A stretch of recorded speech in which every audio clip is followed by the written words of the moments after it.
ଆପଣମାନଙ୍କୁ ସମସ୍ତଙ୍କୁ ଆମର ୟୁଟ୍ୟୁବ୍ ଚ୍ୟାନେଲ୍ ଉତ୍କଳିକାକୁ ସ୍ୱାଗତ କରୁଛୁ। ତେବେ ଦ୍ୱାଦଶ ଶ୍ରେଣୀର ଛାତ୍ରଛାତ୍ରୀମାନଙ୍କ ପାଇଁ ଯେଉଁ ସାହିତ୍ୟ ଜ୍ୟୋତି ବହିଟି ରହିଛି, ସେଇଥିରୁ ବଡ଼ପଣ କବିତାଟିକୁ ଆଜି ଆମେ ଆଲୋଚନା କରିବା। ତେବେ ପିଲାମାନେ, ବଡ଼ପଣ କବିତାର ଲେଖକ ହେଉଛନ୍ତି ରାଧାନାଥ ରାୟ। ତେଣୁ ଆମେ ସବୁଠୁ ପ୍ରଥମେ କବିବର ରାଧାନାଥ ରାୟଙ୍କ ସମ୍ପର୍କରେ କିଛି ଜାଣିବା, ତାପରେ ଆମେ ବଡ଼ପଣ କବିତାଟିକୁ ଆଲୋଚନା କରିବା। କବିବର ରାଧାନାଥ ରାୟ ଆଧୁନିକ ଓଡ଼ିଆ ସାହିତ୍ୟର ଜଣେ ବରେଣ୍ୟ ସ୍ରଷ୍ଟା। ତାଙ୍କୁ ଆଧୁନିକ ଓଡ଼ିଆ ସାହିତ୍ୟର ଯୁଗ ପ୍ରବର୍ତ୍ତକ ଭାବରେ ମଧ୍ୟ ଗ୍ରହଣ କରାଯାଏ। ତେବେ ତାଙ୍କୁ ନବଯୁଗର ମହାନ କବି ବି ଆମେ କହିପାରିବା ଏବଂ ସେ ଛବିଳ ଉତ୍କଳର ଚିତ୍ରକର ଥିଲେ। ପ୍ରକୃତି ପ୍ରାଣ, ଦେଶପ୍ରେମୀ ଓ ଓଡ଼ିଆ ଜାତୀୟତାର ପ୍ରମୁଖ ନାୟକ ହେଉଛନ୍ତି ରାଧାନାଥ ରାୟ। ତେବେ ରାଧାନାଥ ରାୟଙ୍କର, ଯାହାଙ୍କୁ ଆମେ କବିବର ଭାବରେ ଜାଣୁ, ତାଙ୍କର ଜନ୍ମ ହୋଇଥିଲେ 1848 ମସିହା ସେପ୍ଟେମ୍ବର 28 ତାରିଖରେ। କେଉଁଠି ଜନ୍ମ ହୋଇଥିଲେ? ବାଲେଶ୍ୱର ଜିଲ୍ଲା କେଦାରପୁର ଗ୍ରାମରେ ସେ ଜନ୍ମଗ୍ରହଣ କରିଥିଲେ। ତାଙ୍କର ମାତା ଥିଲେ ତାରିଣୀ ଦାସୀ ଏବଂ ପିତା ହେଉଛନ୍ତି ସୁନ୍ଦର ନାରାୟଣ ରାୟ। ତେବେ ସେଇ ଆମର କବିବର ରାଧାନାଥ ରାୟଙ୍କର ଯଦି ଆମେ ରଚନାବଳୀ ଦେଖିବା, ତେବେ ସେ ଅନେକ ଗୁଡ଼ିଏ ପଦ୍ୟ ଓ ଗଦ୍ୟ ଲେଖିଛନ୍ତି। ସେଥିମଧ୍ୟରୁ ପଦ୍ୟରେ କେଦାରଗୌରୀ, ଚନ୍ଦ୍ରଭାଗା, ନନ୍ଦିକେଶ୍ୱରୀ, ଉଷା, ପାର୍ବତୀ, ଦରବାର, ଚିଲିକା, ମହାଯାତ୍ରା ଏଗୁଡ଼ିକ ହେଉଛି ପ୍ରମୁଖ। ଏହା ବ୍ୟତୀତ ବି ସେ ଆହୁରି ଅନେକ ଲେଖିଛନ୍ତି, ଏମିତି ଦଶରଥ ବିୟୋଗ, ତାପରେ ତୁଳସୀ ସ୍ତବକ, ଏମିତି ଅନେକ ପଦ୍ୟ ମଧ୍ୟ ସେ ରଚନା କରିଛନ୍ତି। କିନ୍ତୁ ତମେମାନେ ଏତିକି ଜାଣିଥିଲେ ବି ଯଥେଷ୍ଟ। ତାପରେ ଯଦି ଆମେ ତାଙ୍କର ଗଦ୍ୟ ଦେଖିବା ପିଲାମାନେ, ବିବେକୀ, ଇତାଳୀୟ ଯୁବା, ଭ୍ରମଣକାରୀର ପତ୍ର, ଏମିତି ଆହୁରି ଅନେକ ସେ ଗଦ୍ୟ ମଧ୍ୟ ରଚନା କରିଛନ୍ତି। ବ୍ୟାକରଣ ପ୍ରବେଶ ବୋଲି ଯେଉଁ ପୁସ୍ତକ ଅଛି ସେଇଟା ମଧ୍ୟ ରଚନା କରିଛନ୍ତି। ଏହା ବ୍ୟତୀତ କେତେଗୁଡ଼େ ସଂସ୍କୃତ ରଚନାର ଓଡ଼ିଆ ଅନୁବାଦ ମଧ୍ୟ କରିଛନ୍ତି। ତ ପିଲାମାନେ, ରାଧାନାଥ ରାୟ କେତୋଟି ସଂସ୍କୃତ ରଚନାର ଓଡ଼ିଆ ଅନୁବାଦ ମଧ୍ୟ କରିଥିଲେ, ଯେମିତିକି କାଳିଦାସଙ୍କର ମେଘଦୂତକୁ ସେ ଓଡ଼ିଆ ଅନୁବାଦ କରିଥିଲେ। ଆଉ ଗୋଟେ କଥା ଜାଣିଥାଅ ପିଲାମାନେ, ଏ ଯେଉଁ ବିବେକୀ ଅଛି, ବିବେକୀ ପ୍ରବନ୍ଧଟା, ଏଇଟା ହେଉଛି ଓଡ଼ିଆ ସାହିତ୍ୟର ପ୍ରଥମ ପ୍ରବନ୍ଧ। ତେବେ ଯେତେବେଳେ ତାଙ୍କର ପରିଚୟ ଲେଖିବା ଆମେ ଖାତାରେ, ସେହି ସମୟରେ ଆମେ ଲେଖିପାରିବା ଯେ ଓଡ଼ିଆ ସାହିତ୍ୟର ପ୍ରଥମ ପ୍ରବନ୍ଧ ଲେଖକ ଭାବରେ ରାଧାନାଥ ରାୟଙ୍କର ଅବଦାନ ରହିଛି ବା ତାଙ୍କୁ ସ୍ୱୀକାର କରାଯାଇଛି। ତେବେ ପିଲାମାନେ, ଇଏ ହେଉଛି ରାଧାନାଥ ରାୟଙ୍କର ସଂକ୍ଷିପ୍ତ ପରିଚୟ। ଏବେ ଆମେ ଯେଉଁ କବିତାଟିକୁ ପଢ଼ିବା ବଡ଼ପଣ, ସେଇ କବିତା ସମ୍ପର୍କରେ ଆମେ କିଛି ପୂର୍ବରୁ ଜାଣି ରଖିବା ଉଚିତ। ଯାହାଦ୍ୱାରା କ'ଣ ହେବ ପିଲାମାନେ, ଆମେ ଯେତେବେଳେ କବିତାଟିକୁ ପଢ଼ିବା ଆରମ୍ଭ କରିବା, କବିତାଟିକୁ ଠିକ୍ ଭାବରେ ବୁଝିପାରିବା। ତେବେ ସେଇ ବଡ଼ପଣ କବିତା ସମ୍ପର୍କରେ ଆମେ କିଛି ଜାଣିବା, ଅର୍ଥାତ୍ କାହିଁକି ଏ କବିତା ଲେଖାଗଲା, କେଉଁ ସମୟରେ ଲେଖାଗଲା, ଏସବୁ ନ ଜାଣିଲେ ଆମେ କବିତାଟିକୁ ବୁଝିପାରିବା ନାହିଁ। ଏ ବଡ଼ପଣରେ ଏଠି ଗୋଟେ ବିନ୍ଦୁ ଲାଗିବ ପିଲାମାନେ। ତେବେ ବଡ଼ପଣ କବିତାଟି ରାଧାନାଥ ରାୟଙ୍କ ଦରବାର କାବ୍ୟର ଗୋଟେ ଅଂଶ। ରାଧାନାଥ ରାୟଙ୍କର ଗୋଟେ କାବ୍ୟ ଅଛି ଯାହାର ନାଁ ହେଉଛି ଦରବାର, ଯାହାକି ଏକ ବ୍ୟଙ୍ଗଧର୍ମୀ କାବ୍ୟ ବୋଲି କହନ୍ତି ବା କବିତା। ସେଇ ଆମର ବଡ଼ପଣ କବିତାଟି ରାଧାନାଥ ରାୟଙ୍କର ସେଇ ଦରବାର କାବ୍ୟରୁ ଆସିଛି। ପ୍ରଥମ କଥା ଗଲା ପିଲାମାନେ, ଯେଉଁ ଦରବାର କଥା କୁହାଯାଉଛି, ସେଇ କାବ୍ୟଟି 1897 ମସିହାରେ ପ୍ରକାଶ ପାଇଥିଲା। ତେବେ ଏବେ ଆସନ୍ତୁ ଦରବାର କାବ୍ୟଟି କାହିଁକି ଲେଖାଯାଇଥିଲା ସେ ସମ୍ପର୍କରେ ଟିକେ ଧାରଣା ନେବା। ତେବେ ପିଲାମାନେ, 1894 ମସିହା ଅଗଷ୍ଟ ମାସ 29 ତାରିଖ ଦିନ କଟକ ସହରର ବାରବାଟୀ କିଲ୍ଲାରେ ଗୋଟେ ଦରବାର ବସିଥିଲା। ଏବଂ ସେଇ ଦରବାର କାହିଁକି ବସିଥିଲା? ସେଇ ଦରବାରରେ ବିଶ୍ୱବିଖ୍ୟାତ ନକ୍ଷତ୍ର ବିଜ୍ଞାନୀ ଜ୍ୟୋତିର୍ବିଦ ସାମନ୍ତ ଚନ୍ଦ୍ରଶେଖରଙ୍କୁ ମହାମହୋପାଧ୍ୟାୟ ମାନେ ଯେଉଁ ସାମନ୍ତ ଚନ୍ଦ୍ରଶେଖର ଅଛନ୍ତି ତାଙ୍କୁ ମହାମହୋପାଧ୍ୟାୟ ଉପାଧି ଏବଂ କାଉପୁରର ଜମିଦାର ଗୋବିନ୍ଦ ବଲ୍ଲଭ ରାୟଙ୍କୁ ରାୟ ବାହାଦୁର ଉପାଧି ଦେବାର ବ୍ୟବସ୍ଥା ହେଇଥିଲା। ପିଲାମାନେ 1894 ଅଗଷ୍ଟ ମାସ 29 ତାରିଖରେ ବାରବାଟୀର ଯେଉଁ ବାରବାଟୀ କିଲ୍ଲା ଅଛି ସେଠି ଗୋଟେ ଦରବାର ମାନେ ଆୟୋଜିତ ହେଇଥିଲା। କାହିଁକି ହେଇଥିଲା ନା ସେଠି ନକ୍ଷତ୍ର ବିଜ୍ଞାନୀ ଅର୍ଥାତ୍ ଜ୍ୟୋତିର୍ବିଦ ସାମନ୍ତ ଚନ୍ଦ୍ରଶେଖରଙ୍କୁ ମହାମହୋପାଧ୍ୟାୟ ଏବଂ କାଉପୁର ଜମିଦାର ଗୋବିନ୍ଦ ବଲ୍ଲଭଙ୍କୁ ରାୟ ବାହାଦୁର ଉପାଧି ଦେବାର ବ୍ୟବସ୍ଥା ହେଇଥିଲା। ଏଇ ଯେଉଁ ଗୋବିନ୍ଦ ବଲ୍ଲଭ ରାୟ ଅଛନ୍ତି ପିଲାମାନେ ଇଏ ହେଉଛନ୍ତି ରାଧାନାଥ ରାୟଙ୍କ ଭଉଣୀଙ୍କର ସ୍ୱାମୀ ମାନେ ଭିଣୋଇ ହେବେ। ତେବେ ସେ ଯେଉଁ ଦରବାର ବସିଥିଲା ସେଥିରେ ଅନେକ ରାଜା ଓ ଜମିଦାର ତଥା ସରକାରୀ କର୍ମଚାରୀମାନେ ଯୋଗ ଦେଇଥିଲେ। ସେଇ ରାଜା ଜମିଦାରଙ୍କ ବେଶଭୂଷା ଓ ଅସାର ଅହଙ୍କାରକୁ ସମାଲୋଚନା କରି ଦରବାର କାବ୍ୟ ରଚନା କରାଯାଇଛି। ସେ ଯେଉଁ ଦରବାର ବସିଥିଲା ମାନେ ଉପାଧି ଦେବା ପାଇଁ ସେ ଦରବାରରେ ଯେଉଁ ରାଜା ତାପରେ ଜମିଦାର ମାନେ ଏବଂ ସରକାରୀ କର୍ମଚାରୀ ମାନେ ମିଶିକି ଯେଉଁ ବେଶଭୂଷା ଧାରଣ କରିଥିଲେ ଏବଂ ଯେଉଁ ଅହଙ୍କାର କରିଥିଲେ ମାନେ ବାଣ ଫୁଟାଇ ମାନେ ବଜା ବାଜେଇ ଯେଉଁ ନାଚ ନାଚିଥିଲେ ସେ ସବୁକୁ ଦେଖିକି ମାନେ ତାକୁ ବ୍ୟଙ୍ଗ କରିକି ରାଧାନାଥ ରାୟ ଏଇ ଦରବାର କାବ୍ୟଟିକୁ ପଢ଼ିଥିଲେ। ଏ ଯେଉଁ ଅଂଶଟି ପଢ଼ିବା ଆମେ ବଡ଼ପଣ ନାଁରେ ସେଥିରେ କ'ଣ ହେଇଛି ମଣିଷ ପଣିଆର ମହାନତା ଓ ଧର୍ମର ଶ୍ରେଷ୍ଠତା ବିଷୟରେ ଅବତାରଣ କରିଛନ୍ତି କବି ଆମ ସାମ୍ନାରେ। ଧର୍ମ ପଥରେ ଜୀବନ ଯାପନ କରି ମାନେ କେମିତି ଆମେ ପ୍ରକୃତ ବଡ଼ପଣର ପରିଚୟ ଦେଇପାରିବା ସେଇ ପ୍ରତି କବି ଆମକୁ ନିବେଦନ କରିଛନ୍ତି। ତେବେ ପିଲାମାନେ ଇଏ ହେଉଛି ବଡ଼ପଣ କବିତା ଲେଖିବାର ମାନେ ଯେଉଁ ପୃଷ୍ଠଭୂମି ବା ଉଦ୍ଦେଶ୍ୟଟା। ଏବେ ଆମେ ଯଦି ବଡ଼ପଣ କବିତାଟିକୁ ପଢ଼ିବା ଆରମ୍ଭ କରିବା ତେବେ ତମେମାନେ ଠିକ୍ ବୁଝିପାରିବ। ପିଲାମାନେ ବଡ଼ପଣ କବିତାଟିକୁ ଆରମ୍ଭ କରିବା ତା ପୂର୍ବରୁ ଆମେ ଏଇ ଯେଉଁ ବଡ଼ପଣ କାହିଁକି ନାମକରଣ କରାଗଲା ସେ ବିଷୟରେ ବି ଟିକେ ଜାଣିବା। ତେବେ ବଡ଼ପଣ କହିଲେ ଆମେ କ'ଣ ବୁଝୁ ମହାନ ପଣିଆ ବା ଶ୍ରେଷ୍ଠତା। ଯେତେବେଳେ କହୁ ଯେ ମାନେ ଆପଣ ମୋତେ ଏଇ ଜିନିଷଟା ଦେଲେ ଆପଣଙ୍କର ବଡ଼ପଣ ହେବ ବା ଆପଣ ମୋତେ ଦୟା କଲେ ଆପଣଙ୍କର ବଡ଼ପଣ ହେବ। ସେ ବଡ଼ପଣର ଅର୍ଥ କ'ଣ ମହାନତା। ଆପଣ ଯଦି ମୋତେ ଏଇ ସାହାଯ୍ୟଟା କରିବେ ତାହେଲେ ଆପଣଙ୍କର ବଡ଼ପଣ ବା ମହାନତା ହେବ। ତେବେ ବଡ଼ପଣର ଅର୍ଥ ହେଉଛି ମହାନତା ବା ଶ୍ରେଷ୍ଠତା। ତେବେ ଚାଲନ୍ତୁ ଆରମ୍ଭ କରିବା ପାଠଟି। ମନେ ନାହିଁ ତୁମ୍ଭେ କାହାର ସନ୍ତାନ କେଶରୀ ଔରସେ ତୁମ୍ଭେ ସିନା ଶ୍ୱାନ। କବିବର ରାଧାନାଥ ରାୟ ଆରମ୍ଭରୁ ହିଁ ଯେଉଁ ସେଠି ରାଜା ଓ ଜମିଦାର ମାନେ ଯୋଗ ଦେଇଥିଲେ ସେମାନଙ୍କୁ ବ୍ୟଙ୍ଗ କରିକି କହୁଛନ୍ତି ଯେ ମନେ ନାହିଁ ତୁମ୍ଭେ କାହାର ସନ୍ତାନ, ତମେ କେଉଁ ଜାତିର ସନ୍ତାନ ସେ କଥା ଆଉ ତମର ମନେ ନାହିଁ। କେଶରୀ ଔରସେ ତୁମ୍ଭେ ସିନା ଶ୍ୱାନ ଅର୍ଥାତ୍ କେଶରୀ ମାନେ ପିଲାମାନେ ସିଂହ, ସିଂହର ଔରସେ ମାନେ ସିଂହ ବାପାର ତମେ ହେଉଛ କୁକୁର ପୁଅ ବା ତୁମ୍ଭେ ହେଉଛ ଶ୍ୱାନ ତୁଲ୍ୟ ବା କୁକୁର ତୁଲ୍ୟ ପୁତ୍ର। ପ୍ରଥମରୁ ହିଁ କବି ମାନେ ବ୍ୟଙ୍ଗ କରୁଛନ୍ତି ଯେ ତମେ କେଉଁ ଜାତିର ମାନେ ସନ୍ତାନ ତାହା ଆଉ ତମର ମନେ ନାହିଁ ଏବଂ ତମେ ସିଂହର ଔରସରୁ କୁକୁର ଛୁଆଟେ ବୋଲି ସେ ସମାଲୋଚନା କରୁଛନ୍ତି। ପୂର୍ବପୁରୁଷର ପ୍ରତିଷ୍ଠା ବିଶାଳ ବିକି ଭାଙ୍ଗି ଖାଉଥିବ କେତେ କାଳ। ମାନେ ଆମର ଯେଉଁ ଉତ୍କଳୀୟ ମାନେ ପରମ୍ପରା ରହିଛି, ଯେଉଁ ପୂର୍ବପୁରୁଷ ମାନେ ଆମକୁ ଯେଉଁ ପ୍ରତିଷ୍ଠା ଦେଇ ଯାଇଛନ୍ତି ସେ ପ୍ରତିଷ୍ଠା ବିଶାଳ ମାନେ ମହାନ ଏବଂ ସେ ଯେଉଁ ପୂର୍ବପୁରୁଷଙ୍କର ମହାନତାରେ ଆଉ କେତେ ଦିନ ତାକୁ ଭିକି ଭାଙ୍ଗି ଖାଉଥିବ ମାନେ ସେ ମହାନତାକୁ କେତେ ଦିନ ଆଉ ନିଜେ ଭୋଗୁଥିବ ବୋଲି ଏଇଠି କବି ସେମାନଙ୍କୁ ପ୍ରଶ୍ନ ପଚାରୁଛନ୍ତି। ସେ ପ୍ରତିଷ୍ଠା ନିଜେ ତିଳେ ନ ବଢ଼ାଇ କରୁଥିବ ଆଉ କେତେ ତା ବଢ଼ାଇ। ଏଠି କବି କହୁଛନ୍ତି ଯେ ଯେଉଁ ପ୍ରତିଷ୍ଠା ସେମାନେ ଦେଇ ଯାଇଛନ୍ତି ବା ଯେଉଁ ପ୍ରତିଷ୍ଠା ସେମାନେ ସୃଷ୍ଟି କରିଛନ୍ତି ସେ ପ୍ରତିଷ୍ଠା ତ ତମେ ବଢ଼ାଉନ, ମାନେ ଯେଉଁ ଭଲ କାମ ସେ କରିଥିଲେ ସେ ଭଲ କାମକୁ ତ ତମେ ଆଉ ବଢ଼ାଉନ ଏବଂ କେତେ ଦିନ ଆଉ ତମେ ସେଇ ଯେଉଁ ପୂର୍ବପୁରୁଷଙ୍କର ପ୍ରତିଷ୍ଠାକୁ ନେଇକି ଅହଙ୍କାର କରୁଥିବ।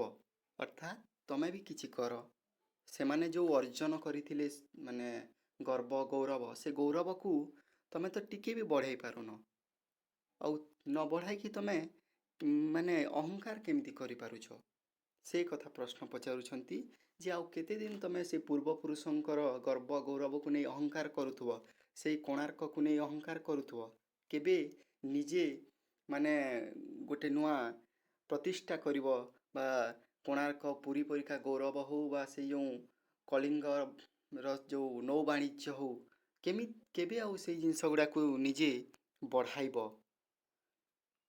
ତାପରେ କବି କହୁଛନ୍ତି, ଥିଲେ ଆଗେ ଯେଉଁ ଉତ୍କଳର ସ୍ୱାମୀ, ବହ୍ନି ଶିଖା ପରି ସଦା ଊର୍ଦ୍ଧ୍ୱଗାମୀ।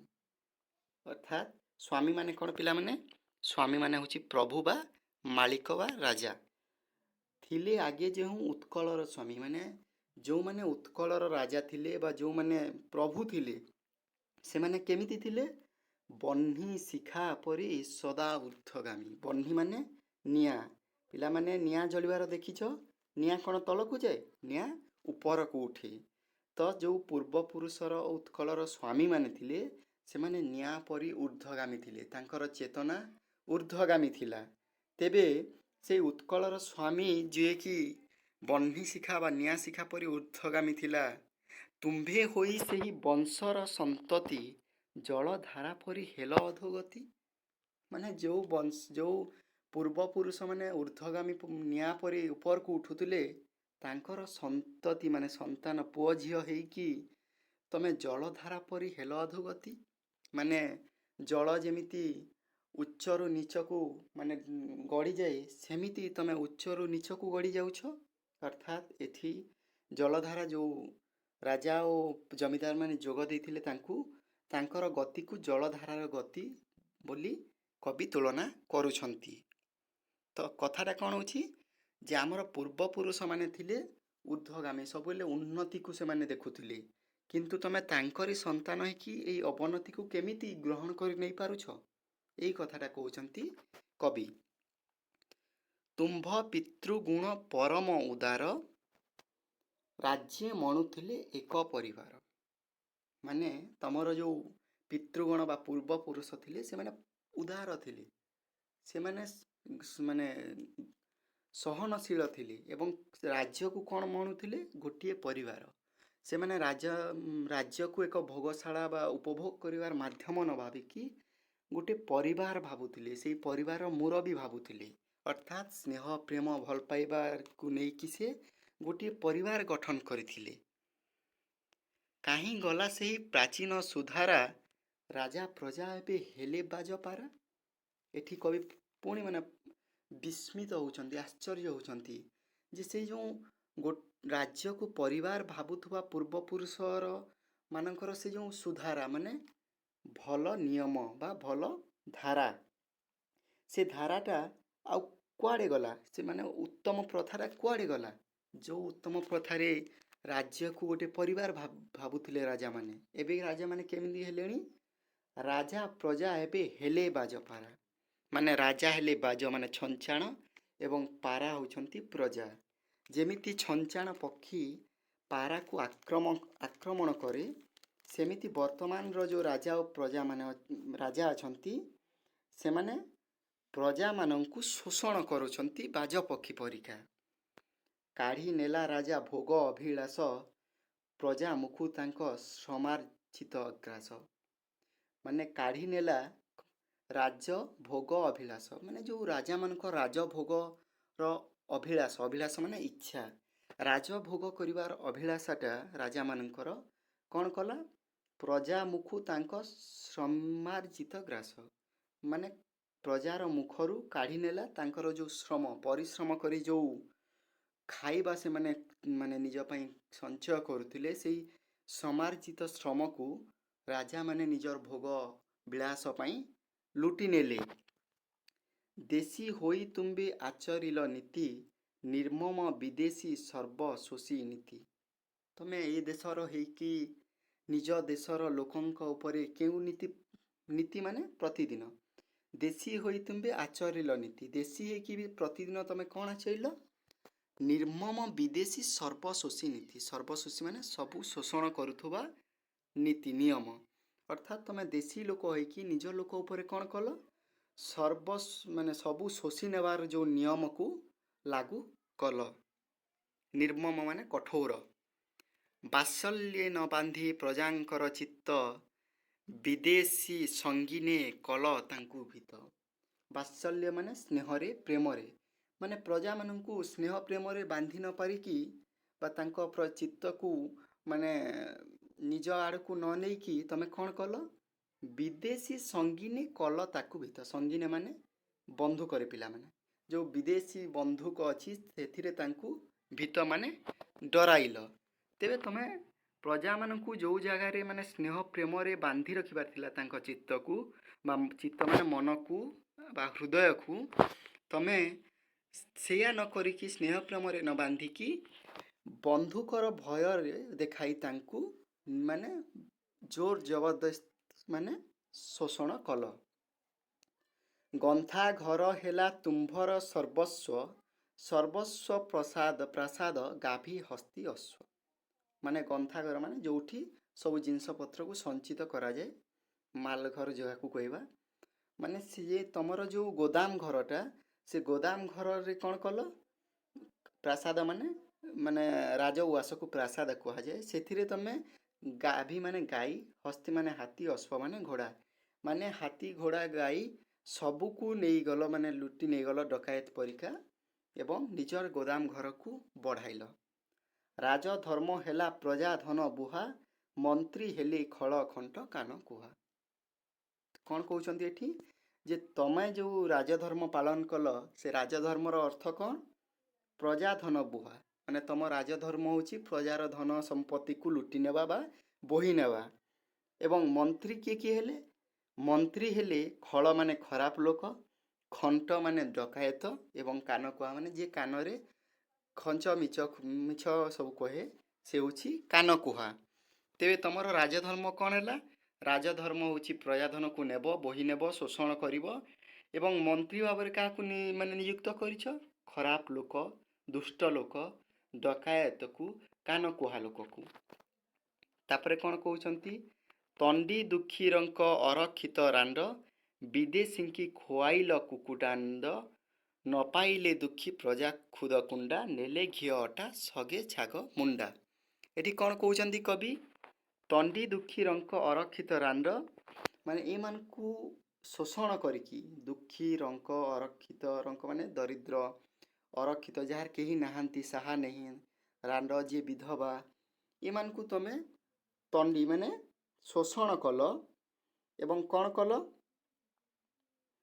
माने तंडी माने होची कष्ट दे एमान को कष्ट दे विदेश को खुआइल कुकुडांड विदेशी माने जो इंग्रेज सरकार को हो से मान को कौन कल कुकुडांड खुआइल। न पाइले दुखी प्रजा खुद कुंडा माने दुखी प्रजा माने खुद कुंडा पाइले नहीं नेले घी अटा सगे छाग मुंडा से माने तो खुद कुंडा भी पाइलेनी एवं कौन नहीं गले घी अटा संगे छाग मुंडा माने आमर जो छेली मांस को सबू से माने नहीं गले।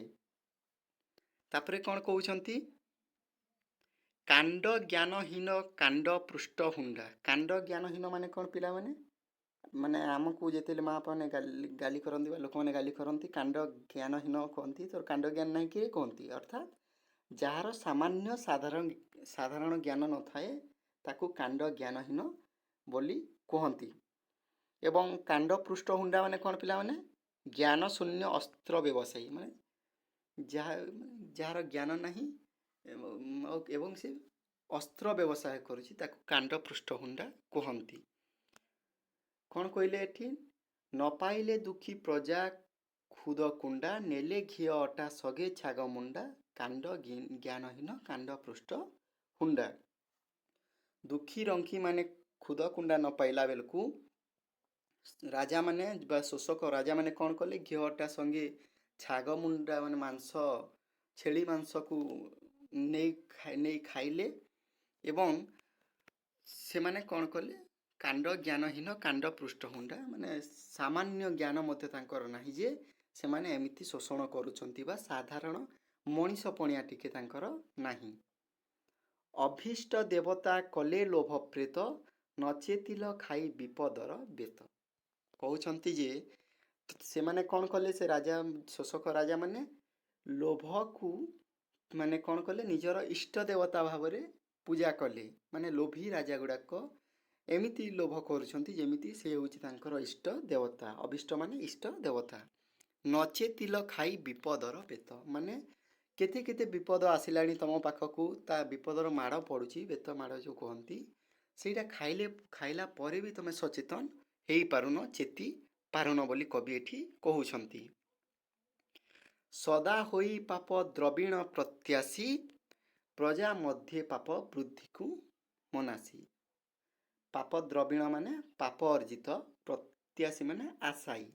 ଅର୍ଥାତ୍ ରାଜାମାନେ କ'ଣ କରୁଛନ୍ତି, ପାପ ଅର୍ଜିତ ଧନ ପ୍ରତି ସଦା ସର୍ବଦା ଆଶାୟୀ ହେଉଛନ୍ତି ଏବଂ ପ୍ରଜା ମଧ୍ୟରେ ଯେଉଁ ପାପ ଅଛି ସେ ପାପକୁ ସେମାନେ ବୃଦ୍ଧି କରୁଛନ୍ତି।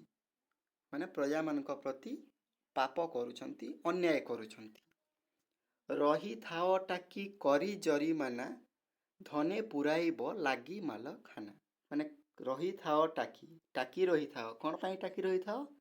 ଜରିମାନା କରି ଧନେ ପୁରାଇବ ମାଲଖାନା। ମାନେ ଜରିମାନା କରିବ, ମାନେ ଯେଉଁ ଫାଇନ୍ ଲଗେଇବ ପ୍ରଜାମାନଙ୍କୁ ଏବଂ ନିଜର ଯେଉଁ ମାଲଖାନା ଅଛି ବା ଗୋଦାମ ଅଛି ତାକୁ ତମେ ପୂର୍ଣ୍ଣ କରିବ ବୋଲି ଏଠି କବି କହୁଛନ୍ତି। ଧନର ଲାଳସା ଜାଗ୍ରତେ ସ୍ୱପନେ, ଧନ ବିନୁ ନାହିଁ ଆନ ଚିନ୍ତା ମନେ। ମାନେ ଜାଗ୍ରତ ମାନେ ଚେଇଁଥିବା ସମୟରେ, ସ୍ୱପ୍ନ ମାନେ ଶୋଇକି ସ୍ୱପ୍ନ ଦେଖିବା ସମୟରେ, ସେ ନିଦରେ ହେଉ କି ମାନେ ଚେଇଁଥିବା ସମୟରେ ହେଉ, ସବୁବେଳେ ସେ ରାଜା ବା ଜମିଦାର ମାନଙ୍କର କ'ଣ ଗୋଟେ ଲାଳସା ରହିଛି? ଧନର ଲାଳସା ରହିଛି। ଏବଂ ଧନୁ ବିନୁ ମାନେ ଧନ ବିନା ତାଙ୍କର ଆଉ କିଛି ଚିନ୍ତା ନାହିଁ ବୋଲି କବି ଏଠି ସମାଲୋଚନା ବା ବ୍ୟଙ୍ଗ କରୁଛନ୍ତି। ଧନର ସାଫଲ୍ୟ ସୁବ୍ୟୟ କେବଳ, ଯକ୍ଷ ପ୍ରାୟ ତାକୁ ଜଗି କେଉଁ ଫଳ। ଏଠି ମାନେ ରାଜା ଧନର ସଫଳତା କେଉଁଥିରେ ବୋଲି କହୁଛନ୍ତି କବିବର ରାଧାନାଥ ରାୟ? ଧନର ସାଫଲ୍ୟ ମାନେ ଧନର ସଫଳତା, ସୁବ୍ୟୟ କେବଳ, ଉତ୍ତମ ବ୍ୟୟ କଲେ ହିଁ ଧନର ସଫଳତା ଅଛି। ଯାହାକୁ ଆବଶ୍ୟକ ତାହାକୁ ସାହାଯ୍ୟ କରିବା, ଯିଏ ଖାଇବାକୁ ପାଉନି ତାକୁ ଖାଇବାକୁ ଦେବା, ଏମିତି ଯଦି ଧନର ମାନେ ବ୍ୟୟ କରାଯିବ, ଉତ୍ତମ ବ୍ୟୟ, ତେବେ ହିଁ ସେ ଧନର ସାଫଲ୍ୟତା ବା ସଫଳତା ହେବ। ଯକ୍ଷ ପ୍ରାୟ ତାକୁ ଜଗି କେଉଁ ଫଳ। ଯକ୍ଷ ମାନେ କିଏ? କୁବେରର ଯିଏ ହେଉଛି ମାନେ ଭଣ୍ଡାର ଘର ଜଗେ ତାକୁ ଯକ୍ଷ ମାନେ କୁହାଯାଏ। ତ ସେଇ ଯକ୍ଷ ପରିକା ଏ ଯେଉଁ ଧନ ସମ୍ପତ୍ତିକୁ ଜଗିଲେ କେଉଁ ଲାଭ ହେବ ବା ତାର ସେ ଧନର ସଫଳତା କ'ଣ? ସଫଳତା କେଉଁଥିରେ? ସୁବ୍ୟୟ, ଉତ୍ତମ ବ୍ୟୟରେ ହିଁ କେବଳ ଧନର ସଫଳତା ଅଛି ବୋଲି କବି କହୁଛନ୍ତି। ମଞ୍ଚେ କେତେ ଆସି କେତେ ଗଲେ ଭାଇ, କିଏ ନେଇଗଲେ କି ଧନ ମୁଣ୍ଡାଇ। ଏଇ ମଞ୍ଚେ ବା ଏ ଦୁନିଆକୁ କେତେ କେତେ ଧନୀ ଆସିଛନ୍ତି, କେତେ କେତେ ମାନେ ମହାନ ଲୋକ ଆସିଛନ୍ତି ଯେଉଁମାନଙ୍କର ଅନେକ ସମ୍ପତ୍ତି ଥିଲା, କିନ୍ତୁ ଯେତେବେଳେ ସେମାନେ ମରିଗଲେ ସେମାନେ କ'ଣ ମୁଣ୍ଡାଇକି ନେଲେ ସେ ଧନ ସମ୍ପତ୍ତିକୁ ସବୁ? ପଡ଼ି ତ ରହିଲେ ପଛେ ହାତୀ ଘୋଡ଼ା, ପଡ଼ି ତ ରହିଲା ସୁନା ରୂପା ତୋଡ଼ା। ସେମାନେ ଯେତେବେଳେ ମରିଗଲେ ତାଙ୍କ ପଛରେ ସେମାନେ ଛାଡ଼ି ଦେଇଗଲେ କ'ଣ? ସେଇ ସମ୍ପତ୍ତିକୁ। ସେମାନେ କ'ଣ ସ୍ୱର୍ଗକୁ ନେଇପାରିଲେ ସେ ଧନ ସମ୍ପତ୍ତିକୁ? ଏଇ କଥା କହୁଛନ୍ତି କବି। ତାପରେ କ'ଣ କହୁଛନ୍ତି? ପଡ଼ି ତ ରହିଲା ରତନେ ଭାସ୍ୱର, କୁବେର ଭଣ୍ଡାର ସମ ଗନ୍ଥାଘର। ଯେତେବେଳେ ସେଇ ଧନୀ ଲୋକମାନେ ଯେଉଁମାନେ ସାରା ଜୀବନ ଧନକୁ ମାନେ ସଞ୍ଚୟ କରିବାରେ ଲଗେଇ ଦେଇଥିଲେ, ସେମାନେ ଯେତେବେଳେ ମରିଯାଉଛନ୍ତି ତାଙ୍କ ପଛରେ ରତନ ଭାସ୍ୱର ଏବଂ କୁବେର ଭଣ୍ଡାର ସମ ଗନ୍ଥାଘର ସବୁ ରହିଗଲା। କେହି ବି ତାକୁ ଉପଭୋଗ କରିପାରିଲେନି ମୃତ୍ୟୁ ପରେ। ତାପରେ କ'ଣ କହୁଛନ୍ତି? ଜିଣିବାକୁ ଆଉ ନାହିଁ ଧରାଖଣ୍ଡ, ବୋଲି କଲେ ଯେଉଁ ଅଶ୍ରୁସିକ୍ତ ଗଣ୍ଡ, ମଳା ବେଳେ ବିଶ୍ୱ ବିଜୟୀ ସ୍କନ୍ଦର, କି କହିଥିଲେ ତା ଚିତ୍ତେ ଥରେ ଧର। ମାନେ ଯେଉଁ ରାଜା, ବିଶ୍ୱବିଜୟୀ ରାଜା ଆଲେକଜାଣ୍ଡାର କହିଥିଲେ ଯେ ଆଉ ଧରାଖଣ୍ଡ କୌଣସି ଦେଶ ଆଉ ନାହିଁ ଜିଣିବାକୁ, ମାନେ ସବୁ ମୁଁ ଜିଣି ନେଇ ସାରିଛି। ସେ ଯେଉଁ ମାନେ ଆଲେକଜାଣ୍ଡାର ଥିଲେ, ସ୍କନ୍ଦର ମାନେ ଆଲେକଜାଣ୍ଡାର, ସେଇ ଆଲେକଜାଣ୍ଡାର ଯେତେବେଳେ ମାନେ ବିଶ୍ୱବିଜୟୀ ଆଲେକଜାଣ୍ଡାର ମୃତ୍ୟୁବରଣ କଲେ, ସେ କ'ଣ କହିଥିଲେ? ତାକୁ ଚିତ୍ତରେ ଥରେ ଧର, ମାନେ ମନରେ ଆଉ ଥରେ ମନେ ପକାଅ। ଅର୍ଥାତ୍ କହିବାର କଥା ହେଉଛି ବିଶ୍ୱବିଜୟୀ ଆଲେକଜାଣ୍ଡାର ଯିଏକି ସମଗ୍ର ବିଶ୍ୱକୁ ଜୟ କରିଥିଲେ, ସେ ଯେତେବେଳେ ମାନେ ମୃତ୍ୟୁବରଣ କରୁଛନ୍ତି, ସେ କ'ଣ କହିଥିଲେ? ମାନେ ଲୁହ ବୁହାଇ ଅଶ୍ରୁସିକ୍ତ ଗଣ ମାନେ ଲୁହ ଝରାଇ ଯେଉଁ କହିଥିଲେ, ସେ କଥାକୁ ଟିକେ ମନରେ ହେଜ ବା ମନେ ପକାଅ ବୋଲି କବି କହୁଛନ୍ତି। ଆଲେକଜାଣ୍ଡାର କ'ଣ କହିଥିଲେ ମୃତ୍ୟୁ ସମୟରେ? ବୋଇଲେ ଏ ପ୍ରାଣ ଗଲେ ପିଣ୍ଡ ଛାଡ଼ି, ନେବ ଯେବେ ମୋତେ କୋକେଇରେ କାଢ଼ି। ମାନେ ଏ ପିଣ୍ଡ ଏ ପ୍ରାଣକୁ ଯେତେବେଳେ ଛାଡ଼ିଦେବ, ସେତେବେଳେ ମୋତେ କୋକେଇରେ ମାନେ ନେଇଯିବ। ଦେଇଥିବ ତହିଁ ମୋସବ ଶୁଆଇ, ମାନେ ସେଥିରେ ମୋ ଶୁଆଇ ଦେବ କୋକେଇରେ। ବେନି ପାଶେ ବେନି କରକୁ ଝୁଲାଇ। ବେନି ମାନେ ଉଭୟ ପାଶେ ମାନେ ଉଭୟ ପାର୍ଶ୍ୱକୁ ଆମର ଯେଉଁ ଦୁଇ ହାତ ଅଛି ତାକୁ ଝୁଲାଇ ଦେବ ବୋଲି ଆଲେକଜାଣ୍ଡାର କହିଥିଲେ। କାହିଁକି ସେମିତି କହିଥିଲେ? ଯା ଦେଖି ଜାଣିବେ ଜଗତେ ସମସ୍ତେ। ଜଗତ ମାନେ ଦୁନିଆରେ, ଯାହାକୁ ଦେଖିକି ଦୁନିଆର ସମସ୍ତେ ଜାଣିବେ। କ'ଣ ଜାଣିବେ? ଆସିଥିଲି ଫେରି ଗଲି ଶୂନ୍ୟ ହସ୍ତେ। ମୁଁ ବିଶ୍ୱବିଜୟୀ ଆଲେକଜାଣ୍ଡାର, ମୁଁ ସମଗ୍ର ବିଶ୍ୱକୁ ଜୟ କରିଛି। ଆଉ କୌଣସି ଦେଶଖଣ୍ଡ ନାହିଁ ଯାହାକୁ ମୋତେ ଜୟ କରିବାର ଥିବ। କିନ୍ତୁ ମୁଁ ଯେତେବେଳେ ମୃତ୍ୟୁବରଣ କରିବି, ସେ ମୃତ୍ୟୁବରଣ ସମୟରେ କୋକେଇରେ ଯେତେବେଳେ ମୋତେ ଶୁଆଇଦେବ, ମୋ ହାତକୁ ଉଭୟ ପାର୍ଶ୍ୱରେ ଝୁଲାଇ ଦେବ। କାହିଁକି ଝୁଲାଇବ? ନା ଏ ଦୁନିଆ ଜାଣୁ ଯେ ଆଲେକଜାଣ୍ଡାର ଶୂନ୍ୟ ହସ୍ତରେ ବା ଶୂନ୍ୟ ହାତରେ ଆସିଥିଲା, ଶୂନ୍ୟ ହାତରେ ଗଲା। ଅର୍ଥାତ୍ ବିଶ୍ୱବିଜୟୀ ଆଲେକଜାଣ୍ଡାର ଯଦି କିଛି ନେଇକି ଯାଇପାରିଲାନି, ଆମେମାନେ କିଏ? ଅର୍ଥାତ୍ ଏଠି କହୁଛନ୍ତି, କବି ସଚେତନ କରିବାକୁ ଚାହୁଁଛନ୍ତି ଯେ ମଣିଷ ଶୂନ୍ୟ ହାତରେ ଆସେ, ଶୂନ୍ୟ ହାତରେ ଯାଏ। କ'ଣ କରିବା କଥା? ନା ମଣିଷକୁ ଭଲ ପାଇବା କଥା, ସ୍ନେହ କରିବା କଥା, ଶ୍ରଦ୍ଧା କରିବା କଥା। ସେଇଟା ହିଁ ଆମର ପ୍ରକୃତ ସମ୍ପତ୍ତି ବୋଲି କବି ଆଲେକଜାଣ୍ଡାରଙ୍କ କାହାଣୀ ମାଧ୍ୟମରେ ସୂଚିତ କରୁଛନ୍ତି। ଏହି ମହାବାକ୍ୟେ ମନେ ମନେ ହେଜି, ସତ୍ୱ ଗୁଣ ଭଜ ଲୋଭ ମଦ ତେଜି। ତେବେ ଏଇ ମହାବାକ୍ୟ ମାନେ ମହାନ କଥା। ଏଇ ଯେଉଁ ଆଲେକଜାଣ୍ଡାର ମହାନ କଥା କହିଥିଲେ, ତାକୁ କ'ଣ କର? ମାନେ ମନେ ପକାଅ। ମନେ ହେଜି ମାନେ ମନେ ପକାଅ। ସତ୍ୱ ଗୁଣ ଭଜ ଲୋଭ ମଦ ତେଜି। ସତ୍ୱ ଗୁଣ ମାନେ କ'ଣ ପିଲାମାନେ? ସଦ୍ଗୁଣ। ଭଲ ଗୁଣ ଭଜ ମାନେ ଭଲ ଗୁଣକୁ ଆଗ୍ରହଣ କର, ଭଲ ଗୁଣକୁ ଗ୍ରହଣ କର। କାହାକୁ ତେଜି? ଲୋଭ ମଦ ମାନେ ଏଇ ଯେଉଁ ଈର୍ଷା କାତରତା, ଲୋଭ, ଏଇସବୁକୁ ତେଜି ବା ତ୍ୟାଗ କରି ସତ ଗୁଣକୁ ଗ୍ରହଣ କର ବୋଲି କବି ଉଦ୍ବୋଧନ ଦେଉଛନ୍ତି ସେଇ ଶୋଷକ ରାଜା ଓ ଜମିଦାର ମାନଙ୍କୁ। ଅକାରଣେ କିପା ତଣ୍ଡି ଅରକ୍ଷିତ। ତଣ୍ଡି ମାନେ ପିଲାମାନେ ମାନେ କଷ୍ଟ ଦେଇ, ଦଣ୍ଡ ଦେଇ। ଅକାରଣେ କିଛି କାରଣ ନାହିଁ, ତା ସତ୍ତ୍ୱେ ତମେ ଅରକ୍ଷିତ, ଯେଉଁମାନଙ୍କର କେହି ନାହାନ୍ତି, ତାଙ୍କୁ କାହିଁକି ତମେ କଷ୍ଟ ଦେଉଛ? ଅକାରଣେ କିପା ତଣ୍ଡି ଅରକ୍ଷିତ, ଅଳ୍ପ ଦିନ ପାଇଁ ସଞ୍ଚୁଅଛ ବିତ୍ତ। ଦୁଃଖୀ ଅରକ୍ଷିତ ମାନଙ୍କୁ ଦଣ୍ଡ ଦେଇ, କଷ୍ଟ ଦେଇ ତମେ କେତେ ଦିନ ପାଇଁ ମାନେ ସଞ୍ଚୁଛ ଏ ଧନ ବା ଏ ବିତ୍ତ? ବିତ୍ତ ମାନେ ଧନ। ସେ କହୁଛନ୍ତି ଯେ ଅଳ୍ପ ଦିନ ପାଇଁ ସଞ୍ଚୁଅଛ ବିତ୍ତ। ତମେ କେହି ବେଶୀ ଦିନ ବଞ୍ଚିବାନି। 2 ଦିନ ସମସ୍ତଙ୍କୁ କୁହାଯାଏ ଯେ ଜୀବନ ମାନେ 2 ଦିନର କଥା। ଗୋଟେ ଦିନ ମାନେ ଜନ୍ମ, ଗୋଟେ ଦିନ ମୃତ୍ୟୁ। ତେଣୁ ସେ କହୁଛନ୍ତି ଯେ ଅକାରଣେ ତମେ ଅରକ୍ଷିତ ମାନଙ୍କୁ ଦଣ୍ଡ ଦିଅନି ଏବଂ ଅଳ୍ପ ଦିନ ପାଇଁ କାହିଁକି ସଞ୍ଚିବ ଧନକୁ। ବୋଲାଅ ଜଗତେ ସିନା ଲକ୍ଷ୍ୟ ପୋଷି, ଫଲେ ତୁମ୍ଭେ ଜଣେ ଜଣେ ଲକ୍ଷ୍ୟ ଶୋଷୀ। ମାନେ ଲକ୍ଷ୍ୟ ପୋଷୀ ମାନେ ପିଲାମାନେ କ'ଣ? ଯିଏ ଲକ୍ଷାଧିକ ଲୋକଙ୍କୁ ପୋଷେ।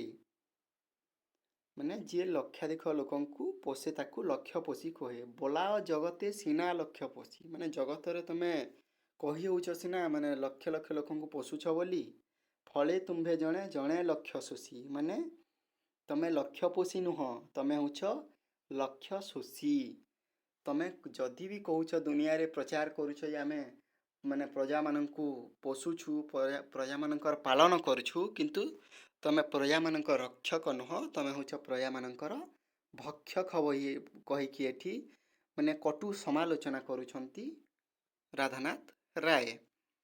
ଗଣିକା ଓକିଳ ଛାମୁଆ ପୋଷଣ, ଲାଗି କର କିପା ପ୍ରଜାକୁ ଶୋଷଣ। କ'ଣ କହୁଛନ୍ତି ଏଠି? ଗଣିକା ମାନେ ବେଶ୍ୟା, ଯିଏ ବେଶ୍ୟାବୃତ୍ତି କରେ ତାକୁ ଗଣିକା କୁହାଯାଏ। ଓକିଳ, ଛାମୁଆ, ପୋଷଣ ମାନେ ତମେ କାହାକୁ ପୋଷଣ କରୁଛ? ମାନେ ଛାମୁଆ ମାନେ ପିଲାମାନେ ହେଉଛି ଖୋସାମତି, ଯିଏ ଖୋସାମତ କରେ ତାକୁ ମାନେ ଛାମୁଆ କୁହାଯାଏ, ବା ରାଜାଙ୍କର ଯିଏ ପାଖ ଲୋକ ତାକୁ ବି। ତେବେ ସେ କହୁଛନ୍ତି ଯେ ଗଣିକା, ଓକିଳ, ଛାମୁଆ, ପୋଷଣ। ତମେ କାହାକୁ ପୋଷୁଛ? ତମେ ଲକ୍ଷ ଲକ୍ଷ ପ୍ରଜାକୁ ପୋଷୁନ, ତମେ ଲକ୍ଷ ପୋଷି ନୁହଁ। ତମେ କ'ଣ? ତମେ ହେଉଛ ଗଣିକା, ଓକିଳ, ଛାମୁଆ। ତମେ ଖୋସାମତିଆ ଲୋକଙ୍କୁ, ଓକିଲ ବା ଟାଉଟରିଆ ଲୋକଙ୍କୁ, ଗଣିକା ବା ଆମର ବେଶ୍ୟା ଏମାନଙ୍କୁ ପୋଷଣ କରୁଛ। ଲାଗି କର କିମ୍ବା ପ୍ରଜାଙ୍କୁ ଶୋଷଣ। ସେଇ ଗଣିକା ବେଶ୍ୟାମାନଙ୍କୁ ପୋଷିବା ପାଇଁ, ସେଇ ଓକିଳମାନଙ୍କୁ, ଖୋସାମତିଆଙ୍କୁ ପୋଷିବା ପାଇଁ ତମେ କାହାକୁ ଶୋଷଣ କରୁଛ? ପ୍ରଜାଙ୍କୁ ଶୋଷଣ କରୁଛ। ଏ କଥାଟା ପ୍ରଶ୍ନ କରୁଛନ୍ତି କବି, ସେମାନଙ୍କ ପାଇଁ ଏମାନଙ୍କୁ କାହିଁକି ତମେ ଶୋଷଣ କରୁଛ? ପ୍ରଜା ରକ୍ତ ସ୍ୱେଦ ଲୋତକି ଅଜିତ ଅଭିଶପ୍ତ ରାଶି ରାଶି ପାପବିତ୍ତ। ତମର ଯେଉଁ ମାନେ ଧନ ସମ୍ପତ୍ତି ତାହା ହେଉଛି ପାପର ଧନ, ପାପର ସମ୍ପତ୍ତି, ଏବଂ ରାଶି ରାଶି ମାନେ ଅସଂଖ୍ୟ। ତାହା କେଉଁଥିରେ ମାନେ ଅର୍ଜନ କରିଛ ତମେ? ପ୍ରଜାର ରକ୍ତ ମାନେ ଲହୁ, ସ୍ୱେଦ ମାନେ ଝାଳ, ଏବଂ ଲୁହରେ, ପ୍ରଜାର ଲୁହ, ଲହୁ ଆଉ ଝାଳରେ ତମେ ସେଇ ପାପବିତ୍ତକୁ ଅର୍ଜନ କରିଛ। ପ୍ରାୟଶ୍ଚିତେ ବ୍ୟୟ ନ କର ଯତନେ, ପାପ ଅର୍ଜୁଅଛ ପାର୍ଜିତ ଧନେ। ମାନେ ପ୍ରାୟଶ୍ଚିତେ ବ୍ୟୟ ନ କରି ଯତନେ, ପ୍ରାୟଶ୍ଚିତ ପାଇଁ ତମେ ବ୍ୟୟ ଯତନରେ ନ କରିକି କ'ଣ କରୁଛ? ପାପ ଅର୍ଜୁଅଛ ପାପାର୍ଜିତ ଧନେ। ମାନେ ପାପ ଅର୍ଜିତ ଧନରେ ତମେ ନିଜ ଜୀବନ ପାଇଁ ଏକ ପାପ ଅର୍ଜନ କରୁଛ ବୋଲି କବି କହୁଛନ୍ତି। ଅର୍ଜୁଅଛ ସିନା କେବଳ ଦୁଷ୍କୃତ, ଘୃଷ୍ଟି ମୁଖେ ଢାଲି ଯଜ୍ଞ କୁଣ୍ଡ ଘୃତ। ଦୁଷ୍କୃତ ମାନେ ପିଲାମାନେ କ'ଣ? ଦୁଷ୍କୃତ ପାପ। ଦୁଷ୍କୃତ ମାନେ ହେଉଛି ପାପ। ଅର୍ଜୁଅଛ ସିନା କେବଳ ଦୁଷ୍କୃତ ମାନେ ପାପ, ତମେ ପାପ ସିନା କେବଳ ଅର୍ଜନ କରୁଛ। ଘୃଷ୍ଟି ମୁଖେ ଢାଳି କ'ଣ? ଘୃଷ୍ଟି ମାନେ ଘୁଷୁରୀ। ଘୃଷ୍ଟି ମୁଖେ ଢାଳି କ'ଣ? ଯଜ୍ଞ କୁଣ୍ଡ ଘୃତ ମାନେ ଘୁଷୁରୀ ମୁହଁରେ ତମେ କ'ଣ ଢାଳୁଛ? ଯଜ୍ଞ କୁଣ୍ଡର ଘିଅ ଢାଳୁଛ ବୋଲି କହୁଛନ୍ତି କବି। ତମେ ପାପ ହିଁ କେବଳ ଅର୍ଜନ କରୁଛ, ଏବଂ ଏ ଯେଉଁ ଘୁଷୁରୀ ଅଛି ବା ଯେଉଁ ବିଦେଶୀ ଶାସକ ହେଉ ବା ଯେଉଁମାନେ ଚାଟୁକାର, ଯେଉଁମାନେ ବେଶ୍ୟା, ଯେଉଁମାନେ ଓକିଳ, ଏମାନଙ୍କ ମୁହଁରେ କ'ଣ, ଏମାନଙ୍କୁ ଘୁଷୁରୀ କହିକି କ'ଣ କହୁଛନ୍ତି? ଘିଅ, ତାଙ୍କର ଯଜ୍ଞର ପବିତ୍ର ଘିଅକୁ ତମେ ତାଙ୍କ ମୁହଁରେ ଢାଳୁଛ ବୋଲି କବି ସମାଲୋଚନା ବା ବ୍ୟଙ୍ଗ କରୁଛନ୍ତି। ଏ ଅପ୍ରିୟ ସତ୍ୟ ଛଳକୁ ନ ଧରି, ନିଜ ଶ୍ରେୟ ଦେଖ ଚିତେ ଚିନ୍ତା କରି। ମାନେ ଏଇ ଅପ୍ରିୟ ସତ୍ୟକୁ, ଏଇ ଅପ୍ରିୟ ଯେଉଁ ସତ୍ୟ ଅଛି, ଛଳ ମାନେ ଛଳ କରିବା ମାନେ ଛଳନା କରିବା। ଏଇ ଅପ୍ରିୟ ସତ୍ୟକୁ ଛଳନାରେ ନ ଧରିକି କ'ଣ କର? ନିଜ ଶ୍ରେୟ ଦେଖ ଚିତେ ଚିନ୍ତା କରି। ତମେ କେଉଁ ଶ୍ରେଷ୍ଠତା ଦେଖେଇଛ, କେଉଁ ଶ୍ରେୟସ୍କର କାମଟା କରିଛ, ସେଟାକୁ ଥରେ ଚିତ୍ତରେ ମାନେ ଚିନ୍ତା କର। ଏଇ କଥାଟା କହୁଛନ୍ତି କିଏ? କବି। ତାପରେ କ'ଣ କହୁଛନ୍ତି କବି ଦେଖନ୍ତୁ। ଭଗ୍ନ ଘଟୁ ଆହା ସଳିଳ ଯେସନ, ସରି ଯାଉଅଛି ଆୟୁ ପ୍ରତିକ୍ଷଣ। ଏଠି କ'ଣ କହୁଛନ୍ତି କବି? ଭଗ୍ନ ଘଟୁ ମାନେ ଭଙ୍ଗା ମାଠିଆରୁ, ଭଙ୍ଗା ମାଠିଆରୁ ସଳିଳ ମାନେ ଜଳ ବା ପାଣି। ଭଙ୍ଗା ମାଠିଆରୁ ପାଣି ଯେମିତି ସରି ସରି ଯାଉଛି, ଆୟୁ ମଧ୍ୟ ସେମିତି ପ୍ରତିଟି ମୁହୂର୍ତ୍ତରେ ସରି ସରି ଯାଉଛି। ଆମେ ବର୍ତ୍ତମାନ ବି ଯେଉଁ ବଞ୍ଚୁଛେ, ଆମର ବି ଏଇନେ ଆୟୁ ସରି ସରି ଯାଉଛି। ଅର୍ଥାତ୍ ଭଙ୍ଗା ମାଠିଆରୁ ପାଣି ଝରିଗଲା ପରି ଆମର ଆୟୁ ଝରି ଯାଉଛି। ବଡ଼ କ୍ରୂର କାଳ ବଡ଼ ଅବିଶ୍ୱାସୀ, ହାବଡ଼ି ଯିବ ସେ ଆଚମ୍ବିତେ ଆସି। ମାନେ ବଡ଼ କ୍ରୂର ମାନେ ନିଷ୍ଠୁର, ବହୁତ ନିଷ୍ଠୁର କାଳ ମାନେ ଯମ ହେଉଛି ବହୁତ ନିଷ୍ଠୁର ଏବଂ ବହୁତ ଅବିଶ୍ୱାସୀ। ହାବଡ଼ି ମାନେ ସାମ୍ନାରେ ଆସିଯିବ, ଆଚମ୍ବିତେ ଆସି ମାନେ ହାବଡ଼ି ଯିବ ଆମର, ହଠାତ୍ କିନା ଗୋଟିଏ ଦିନ ଆସିବ ଏବଂ ମୃତ୍ୟୁ ଆମ ସାମ୍ନାରେ ପହଞ୍ଚିଯିବ। ଦୂରବର୍ତ୍ତୀ ଜାଣି କାଳକୁ ଯେ ହସେ, ହସି ସେ ତା ପଛେ ଆସି ଲୁଚି ବସେ। ଯିଏ ଭାବେ ଯେ ମୋର ମୃତ୍ୟୁ ଏବେ ନାହିଁ, ସେ ବହୁତ ଦୂରରେ ଅଛି, ବହୁତ ସମୟ ପରେ ଅଛି, ସେହି ପ୍ରକାର ଲୋକଙ୍କ ପାଖରେ ମୃତ୍ୟୁ କ'ଣ କରେ? ତା ପଛେ ପଛେ ଲୁଚି ଲୁଚି ବସିଥାଏ ବୋଲି କବି କହୁଛନ୍ତି। ଅର୍ଥାତ୍ ମୃତ୍ୟୁକୁ ଦୂରବର୍ତ୍ତୀ ଜାଣି ବା ଦୂରବର୍ତ୍ତୀ ଭାବି ହସିବା କଥା ନୁହେଁ, କାରଣ ଏ ଜୀବନ ଅସ୍ଥାୟୀ, କେତେବେଳେ ବି ମୃତ୍ୟୁ ହେଇପାରେ। ନୀତି ବେଳ ବୁଝି ଛାମୁରେ ହାଜର, ହେବା ବିଧିତାକୁ ନାହିଁଟି ଗୋଚର। ମାନେ ନିୟମ କାନୁନ ବୁଝିକି ଛାମୁ ପାଖରେ ହେବାର, ଯେଉଁ ଖୋସାମତିଆ ମାନେ ଛାମୁ ପାଖରେ ହାଜର ହୁଅନ୍ତି, ସେ ନୀତିଟା ଯମକୁ ବା ମୃତ୍ୟୁକୁ ଜଣା ନାହିଁ, ସେ ନିୟମଟା ଜଣା ନାହିଁ। ମାନେ ସେ କ'ଣ କରେ, ହଠାତ୍ ଆସି ପହଞ୍ଚିଯାଏ ଯେତେବେଳେ ଲୋକର ସମୟ ସରିଯାଏ। କେତେ ଦିନ ଖେଳୁଥିବ ଏହି ଖେଳ, ପାଖେଇ ଆସୁଛି ଯେ ଅନ୍ତିମ ବେଳ। ଏଇ ଯେଉଁ ଲୁଚକାଳି ଖେଳ, ଏଇ ଶୋଷଣ ଖେଳ, ଏଇଟା କେତେ ଦିନ ଖେଳୁଥିବ, ସମସ୍ତଙ୍କର ଅନ୍ତିମ ସମୟ ପାଖେଇ ପାଖେଇ ଆସୁଛି। ଆସୁଛି ନୀରବେ ସେହୁ ପ୍ରତିକ୍ଷଣେ, ନିତ୍ୟଗାମୀ ରଥ ଚକ୍ର ଆବର୍ତ୍ତନେ। ଏଠି ସେ ମୃତ୍ୟୁର କଥା କହୁଛନ୍ତି। କ'ଣ କହୁଛନ୍ତି? ଯେ ଆସୁଛି ନୀରବେ, ମାନେ ଚୁପଚାପ ସେ ପ୍ରତିଟି ମୁହୂର୍ତ୍ତରେ ଆମର ପାଖେଇ ଆସୁଛି। କିଏ? ମୃତ୍ୟୁଟା ପ୍ରତିଦିନ ଆମର ପାଖକୁ ପାଖକୁ ଆସୁଛି। ନିତ୍ୟଗାମୀ ମାନେ ରଥ ଚକ୍ର ଆବର୍ତ୍ତନ, ଏଇ ଯେଉଁ ସମୟର ଚକ୍ର ଆବର୍ତ୍ତନରେ ସେ ପ୍ରତିଟି ମୁହୂର୍ତ୍ତରେ ଆମର ପାଖକୁ ପାଖକୁ ଆଗେଇ ଆସୁଛି ବୋଲି କବି ଏଠାରେ କହୁଛନ୍ତି। ତାପରେ କବି କ'ଣ କହୁଛନ୍ତି? ଆୟୁ ସୂର୍ଯ୍ୟ ଯାଏ ତଳେ ଯେତେ ଗଡ଼ି, ତୁମ୍ଭ ମାୟା ଯାଏ ଛାୟା ପରି ପଡ଼ି। ମାନେ ଆୟୁ ମାନେ ହେଉଛି ଆୟୁଷ। ଆୟୁଷଟା ମାନେ ଆୟୁଷର ସୂର୍ଯ୍ୟ ବା ଆମର ଯେଉଁ ଜୀବନର ଯେଉଁ ନାଟି ଯେତେ ତଳରେ ଗଡ଼ି ଗଡ଼ି ଯାଏ, ସେତେ କ'ଣ ହୁଏ? ତୁମ୍ଭ ମାୟା ଯାଏ ଛାୟା ପରି ଗଡ଼ି। ଯେଉଁ ମାୟା ରଚୁଛ, ସେ ମାୟାଟା କ'ଣ ହେବ? ଛାଇ ହେଇଯିବ, ମାନେ ଲିଭି ଲିଭି ଯିବ। ମାୟା ଚେର ତଲେ ଭେଦିବ ଯେତିକି, ମାନେ ମାୟାର ସଂସାର ରୂପକ ଏଇ ମାୟାରେ ଆମର ଯେଉଁ ମାନେ ଲୋଭ ବା ସ୍ନେହ, ଯେଉଁ ଅଯଥା ଶୋଷଣ ଯେତେ ଯେତେ ବଢ଼ି ବଢ଼ିଯିବ, ବା ସଂସାର ପ୍ରତି ପ୍ରୀତି ଯେତେ ଯେତେ ବଢ଼ି ବଢ଼ିଯିବ ଆମର, ସେତିକି କ'ଣ ହେବ? ଅନ୍ତକ ମାନେ ଯମ, ଅନ୍ତକ ରଗଡ଼େ ଝିଙ୍କିବ ତେତିକି। ମାନେ ଏଇ ମାୟାଚେର, ସଂସାରର ମାୟାଚେର ଯେତେ ଯେତେ ତଳକୁ ଭେଦିଯିବ, ସେତିକି ଯମ ଆମକୁ ଝିଙ୍କିବ। ଯାହାର ପିଲାମାନେ ଦୁନିଆ ପ୍ରତି ଲୋଭ ନାହିଁ, ମାୟା ନାହିଁ, ତାର ମୃତ୍ୟୁକୁ ମଧ୍ୟ ଡର ନାହିଁ।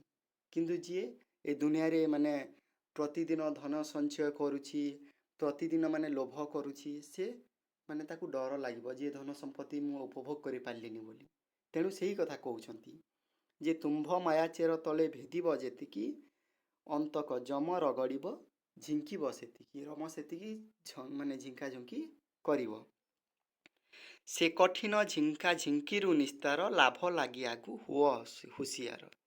ତମେ ଯଦି ଚାହୁଁଛ ଯେ ତମର ମୃତ୍ୟୁଟା ସ୍ୱାଭାବିକ ହେଉ ଏବଂ ତମକୁ କୌଣସି ମାନେ ଯମ କଷ୍ଟ ନ ଦେଉ ମୃତ୍ୟୁ ସମୟରେ, ତେବେ କ'ଣ କର? ଆଗରୁ ହୁସିଆର ହୁଅ। ଏବଂ କେମିତି ହୁସିଆର ହେବା ପାଇଁ କହୁଛନ୍ତି କବି? ଦେଖିବା। ବେଳ ଥାଉଁ ଥାଉଁ ଅରଜି ଧରମ। କ'ଣ ମାନେ ଅର୍ଜନ କରିବ? ଧରମ। ଜନ୍ମ ଅନୁରୂପେ ଦେଖାଅ କରମ। ମାନେ ବେଳ ସମୟ ଥାଉ ଥାଉ ତମେ ଧର୍ମ ଅର୍ଜନ କର ଏବଂ କରମକୁ, ନିଜର ଯେଉଁ କର୍ମ ସତ୍କର୍ମକୁ, ସେ କର୍ମକୁ ଦେଖାଅ। ଜନ୍ମ ଫଳେ ଭବେ ବଡ଼ପଣ ପାଇ, ଧର୍ମ ଫଳେ ତାକୁ କର ଚିରସ୍ଥାୟୀ। ମାନେ ଆମର ଯେଉଁ ଜନ୍ମ ଫଳଟା, ଏ ଭବେ ମାନେ ପୃଥିବୀରେ, ଏ ପୃଥିବୀରେ ଆମେ ଯେଉଁ ଜନ୍ମ ଫଳ ପାଇଛା, ସେଟା ହେଉଛି ଗୋଟେ ବଡ଼ପଣ। ଧର୍ମ ଫଳେ ତାକୁ କର ଚିରସ୍ଥାୟୀ। ମାନେ ଜନ୍ମ ଯେହେତୁ ଆମେ ହେଇଛା, ସେ ଜନ୍ମକୁ କ'ଣ କରିବା? ଧର୍ମ ଫଳ ମାନେ ଧର୍ମ ଅର୍ଜନ କରିକି ତାକୁ ଚିରସ୍ଥାୟୀ କରିବା ବା ଅମର ହେଇଯିବା। ଚିରସ୍ଥାୟୀ ମାନେ ଚିରଦିନ ବଞ୍ଚିବା ବା ଅମର ହେଇଯିବା। ଧର୍ମ ଏକ ପୋତ ଗଢ଼ିଛନ୍ତି ବିଧି, ତରିବାକୁ ଏହି ସଂସାର ବାରିଧି। ଏକ ଚମତ୍କାର ମାନେ ନୀତିବାଣୀ ଦଉଛନ୍ତି ଏଠାରେ କବି। ଦେଖନ୍ତୁ କ'ଣ କହୁଛନ୍ତି? ଧର୍ମ ଏକ ପୋତ ଗଢ଼ିଛନ୍ତି ବିଧି। ପୋତ ମାନେ କ'ଣ ପିଲାମାନେ? ପୋତ ମାନେ ହେଉଛି ବୋଇତ। ପୋତ ମାନେ ହେଉଛି ବୋଇତ। ବିଧି ମାନେ ଈଶ୍ୱର ବା ଯିଏ ସୃଷ୍ଟିକର୍ତ୍ତା। ଧର୍ମ ଏକ ପୋତ ଗଢ଼ିଛନ୍ତି ବିଧି, ମାନେ ଧର୍ମର ଗୋଟିଏ ବୋଇତଟିଏ ଏଇ ବିଧି ଆମର ମାନେ ସୃଷ୍ଟିକର୍ତ୍ତା ଗଢ଼ିଛନ୍ତି କ'ଣ ପାଇଁ? ତରିବାକୁ ଏହି ସଂସାର ବାରିଧି। ବାରିଧି ମାନେ ସମୁଦ୍ର। ଏହି ସଂସାର ରୂପକ ସମୁଦ୍ରକୁ ଯଦି ପାର ହେବାକୁ ହେବ ତାହେଲେ କ'ଣ କରିବାକୁ ପଡ଼ିବ? ଧର୍ମର ବୋଇତ ଚଢ଼ିବାକୁ ହେବ ବା ଧର୍ମର ବୋଇତକୁ ଆହୁଲା ମାରି ମାରି ଏଇ ବାରିଧି ପାର କରିବାକୁ ହେବ। ଅର୍ଥାତ୍ କହୁଛନ୍ତି ଯେଉଁ ଧନ ସମ୍ପତ୍ତି ପାପ ଅର୍ଜିତ ଧନ ସମ୍ପତ୍ତି ଅର୍ଜନ କରୁଛ ସେ ତମକୁ ଏ ସଂସାର ବାରିଧି ପାର କରିପାରିବନି। ସେ କିଏ ପାର କରିବ? ଧର୍ମର ପୋତ ପାର କରିବ। ତାପରେ କ'ଣ କହୁଛନ୍ତି? ଧର୍ମ ଏକା ସିନା ମହତ ପଣିଆ ଆଉ ବଡ଼ପଣ ଅଢ଼େଇ ଦିନିଆ। ମାନେ କହୁଛନ୍ତି ଧର୍ମ ହିଁ ଗୋଟିଏ ମହତ ପଣିଆ। ଦେଖନ୍ତୁ ଆପଣ ଯେଉଁ ଅମର ପୁରୁଷମାନଙ୍କ ଅଛନ୍ତି, ଆମର ଗାନ୍ଧୀ ହୁଅନ୍ତୁ, ସୁଭାଷ ବୋଷ ହୁଅନ୍ତୁ, ଏମାନେ କେହି ଧନ ସମ୍ପତ୍ତି ଯୋଗୁଁ ଆଜି ଅମର ହେଇନାହାନ୍ତି। କ'ଣ ପାଇଁ ହେଇଛନ୍ତି? ତାଙ୍କର ନିଷ୍ଠା ପାଇଁ ହେଇଛନ୍ତି, ତାଙ୍କ ଦେଶ ପ୍ରେମ ପାଇଁ ଆଜି ସେମାନେ ଅମର ହେଇଛନ୍ତି। ସେଇ କଥା କହୁଛନ୍ତି କବି। କ'ଣ? ଧର୍ମ ଏକା ସିନା ମହତ ପଣିଆ। ଯେଉଁମାନେ ଧର୍ମ କରିବେ ନିଜର ଧର୍ମକୁ, ଧର୍ମ ମାନେ ଏଠି ହିନ୍ଦୁ ଧର୍ମ ମୁସଲିମ ଧର୍ମ ନୁହେଁ ପିଲାମାନେ, ଧର୍ମ ହେଉଛି ମଣିଷ ପଣିଆ। ଧର୍ମ ଏକା ସିନା ମହତ ପଣିଆ ଆଉ ବଡ଼ପଣ ଅଢ଼େଇ ଦିନିଆ। ଧର୍ମ ବ୍ୟତିରେକ ଯଦି ଆଉ କିଛି ବି କରୁଛ, ଧନ ସମ୍ପତ୍ତି ଅର୍ଜନ କର ବା ପରିବାରକୁ ମାନେ ଯାହା ବି କରୁଛ ସେ ସବୁ ହେଉଛି ଅଢ଼େଇ ଦିନିଆ। ଧର୍ମ ହେଉଛି ମାନବ ଧର୍ମ ହେଉଛି ଏକମାତ୍ର ମହତ ପଣିଆ ବୋଲି କବି କହୁଛନ୍ତି। ପ୍ରଶ୍ନ ଆସିପାରେ ଯେ କାହାକୁ ମାନେ ମହତ ପଣିଆ କହୁଛନ୍ତି? ନା ଧର୍ମ ହିଁ ଏକ ମହତ ପଣିଆ ବୋଲି କବି କହୁଛନ୍ତି। ପରବର୍ତ୍ତୀ ଦେଖନ୍ତୁ କ'ଣ କହୁଛନ୍ତି? ବଡ଼ପଣ ଭାଇ ଏକା ସିନା ସେହି ଛଡ଼ାଇ କେଜା ନପାରଇନି। ବଡ଼ପଣ କ'ଣ? ବଡ଼ପଣ ହେଉଛି ସେଇଟା ଯାହାକୁ କେହି ଛଡ଼ାଇ ନେଇପାରିବେନି। ଧନ ସମ୍ପତ୍ତି କ'ଣ ବଡ଼ପଣ? ଧନ ସମ୍ପତ୍ତିକୁ ଚାହିଁଲେ ଚୋର ଡକାୟତ ଛଡ଼ାଇ ନେଇପାରିବେ, କିନ୍ତୁ ତୁମର ଯେଉଁ ସ୍ନେହ ଶ୍ରଦ୍ଧା ଦେଶପ୍ରେମ ନିଷ୍ଠା କର୍ତ୍ତବ୍ୟ ଏଇ ସବୁ ଗୁଣକୁ କ'ଣ କେହି ଛଡ଼ାଇ ନେଇପାରେ? ଏଇ କଥା କହୁଛନ୍ତି ମାନେ କବି। ବଡ଼ପଣର ସଂଜ୍ଞା ବା ପରିଭାଷା ଦେଉଛନ୍ତି ଯେ ବଡ଼ପଣ ତାହା ଯାହାକୁ କେହି ଛଡ଼ାଇ ନେଇପାରିବେ ନାହିଁ। ବଡ଼ପଣ ସେହି ଅନ୍ତେ ସୁଦ୍ଧା ଯାର ସୌରଭେ ଚହଟୁ ଥାଏ ସଂସାର। ମାନେ ବଡ଼ପଣ କ'ଣ? ବଡ଼ପଣ ହେଉଛି ମୃତ୍ୟୁ ପରେ ମଧ୍ୟ ଯାହା ମାନେ ଲୋକଙ୍କୁ ମାନେ ସୁଗନ୍ଧ ଦିଏ, ତାହା ହେଉଛି ବଡ଼ପଣ। ମାନେ ଗୋଟେ ଲୋକର ଅନ୍ତ ମୃତ୍ୟୁ ହୋଇଗଲା ପରେ ମଧ୍ୟ ଯାହାର ସୌରଭ ମାନେ ବାସ୍ନା ଚହଟୁ ଥାଏ, ଯାହାର ବାସ୍ନାରେ ସଂସାର ଚହଟୁ ଥାଏ, ସେ ହେଉଛି ବଡ଼ପଣ ବୋଲି କବି ଏଠାରେ କହୁଛନ୍ତି। ବଡ଼ପଣେ ସିନା ସେହି ତାକୁ ଗଣି ଯେଉଁ ବଡ଼ପଣ ଦ୍ୱିଲୋକ ସାଧିନୀ। କ'ଣ କହୁଛନ୍ତି କବି ଏଠି? ବଡ଼ପଣେ ସିନା ସେହି ତାକୁ ଗଣି ଯେଉଁ ବଡ଼ପଣ ଦ୍ୱିଲୋକ ସାଧିନୀ। ବଡ଼ପଣ ବୋଲି କାହାକୁ ଗଣିବା? ଯେଉଁ ବଡ଼ପଣଟା ଦ୍ୱିଲୋକ ମାନେ ସ୍ୱର୍ଗ ମର୍ତ୍ତ୍ୟକୁ ସାଧିତ ବା ସାଧନ କରିଛି ବା ଜୟ କରି ନେଇଛି, ତାକୁ ଆମେ ବଡ଼ପଣ କହିବା। ତାପରେ କ'ଣ କହୁଛନ୍ତି? ଦ୍ୱିଲୋକ ମାନେ ପିଲାମାନେ ସ୍ୱର୍ଗ ମର୍ତ୍ତ୍ୟ। ସେହି ସିନା ବଡ଼ପଣ ଯହିଁ ଲାଗି ଅନ୍ତକର ବଜ୍ରଦନ୍ତ ଯାଏ ଭାଙ୍ଗି। ସେହି ସିନା ବଡ଼ପଣ ଯହିଁ ଲାଗି ଅନ୍ତକର ବଜ୍ରଦନ୍ତ। ବଜ୍ରଦନ୍ତ ମାନେ କଠୋର ଦାନ୍ତ, ଅନ୍ତକର ମାନେ ଯମର ମାନେ ବଜ୍ରଦନ୍ତ ଭାଙ୍ଗିଯାଏ। ଅର୍ଥାତ୍ କ'ଣ କହୁଛନ୍ତି? ସେଇଟା ହେଉଛି ବଡ଼ପଣ ଯାହା ଗୋଟିଏ ଲୋକର ମୃତ୍ୟୁ ପରେ ମଧ୍ୟ ତାକୁ ଅମର କରିକି ରଖେ ବା ଅନ୍ତକର ଯମର କଠୋର ଦାନ୍ତକୁ ମଧ୍ୟ ଭାଙ୍ଗି ସେ ଚିରଞ୍ଜୀବୀ ହେଇଯାଏ, ସେ ହେଉଛି ବଡ଼ପଣ। ସେହି ବଡ଼ପଣେ ବଳା ଅମତିକି କାଳ ନ ପାରିବ ପଶିଯା କତିକି। ସେଇ ବଡ଼ପଣ କର ଯେଉଁଥିରେ ମାନେ ତୁମେ ମରିବି ଅମର ରହିଯିବ, ସେମିତି ବଡ଼ପଣରେ ମନ ଦିଅ। ମତି ମାନେ ବୁଦ୍ଧି ଲଗାଅ ସେମିତିରେ, ଯାହା ପାଖକୁ କି ମାନେ କତିକି ମାନେ ପାଖକୁ କାଳ ବା ମୃତ୍ୟୁ ମଧ୍ୟ ଯାଇପାରିବ ନାହିଁ, ସେମିତି ବଡ଼ପଣ ପ୍ରତି ତୁମେ ମନ ବଳାଅ ବୋଲି କବି ଉଦ୍ବୋଧିତ କରୁଛନ୍ତି ସେଇ ରାଜା ଏବଂ ଶୋଷକ ଜମିଦାରମାନଙ୍କୁ। ହେଳା କର ନାହିଁ ପାଇଁ ଏ ସୁବିଧା ଲଭିବାକୁ ସେହି ବଡ଼ପଣ ନିଦା। ଆଦୌ ବି ଅବହେଳା କର ନାହିଁ ଏ ସୁବିଧାଟା। ମାନେ ଯେଉଁ ଜୀବନ ପାଇଛ ତୁମେ, ମଣିଷ ଜୀବନ ପାଇଛ, ଏ ସୁବିଧାକୁ ତୁମେ ହେଳା କର ନାହିଁ ଏବଂ ସେ ନିଦା ମାନେ ମଜବୁତ। ସେ ବଡ଼ପଣର ଯେଉଁ ମଜବୁତ ତାକତ ପାଇବା ପାଇଁ ଲଭିବାକୁ ତୁମେ ହେଳା କର ନାହିଁ ବୋଲି କହୁଛନ୍ତି। ସଂସାରର ତ୍ୱକ ସାର ବଡ଼ପଣ କ'ଣ କହୁଛନ୍ତି? ସଂସାରର ତ୍ୱକ ମାନେ ମୂଲ୍ୟହୀନ ବଡ଼ପଣ ଲାଳସାରୁ ନିଅ ବାହୁଡ଼ାଇ ମନ।